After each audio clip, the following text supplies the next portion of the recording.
lorsque des gens qui ne sont pas de Sham rapportent de lui, le hadith est quoi? Le hadith est faible. Mais si les gens de Sham rapportent de lui, le hadith est authentique. Et on a déjà expliqué ça. Comment c'est fait qu'un même rapporteur, lorsque les gens d'un pays rapportent de lui son hadith authentique, lorsque d'autres rapportent son hadith est faible, on a donné des exemples déjà je pense dans le sharh de Sahih Muslim, Kitab Nikah. On avait même expliqué qu'il se peut, comme exemple, il se peut qu'un rapporteur, il ne rapporte pas avec sa mémorisation, il rapporte à travers un livre. Maintenant, lorsqu'il va dans un pays, par exemple, il a oublié son livre ou bien il a laissé son livre dans son pays. Alors là-bas, il va rapporter les mêmes hadiths qui sont dans son livre là-bas. Mais le fait qu'il n'ait pas son livre avec lui, donc il s'embrouille dans les hadiths. Il rapporte les hadiths, mais avec des erreurs.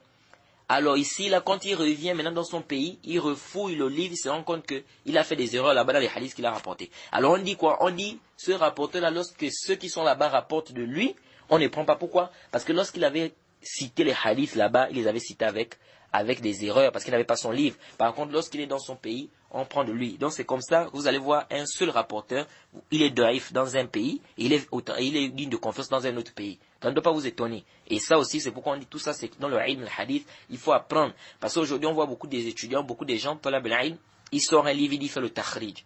Et dans son takhrij, il fait beaucoup d'erreurs. Parce que quelqu'un a pris un peu le ilm, le hadith pendant 3 ans, 4 ans, 5 ans, c'est fini, il pense qu'il peut déjà donner des hukms sur les hadiths. Non. Et vous allez voir, il va dire, tel rapporteur, daïf.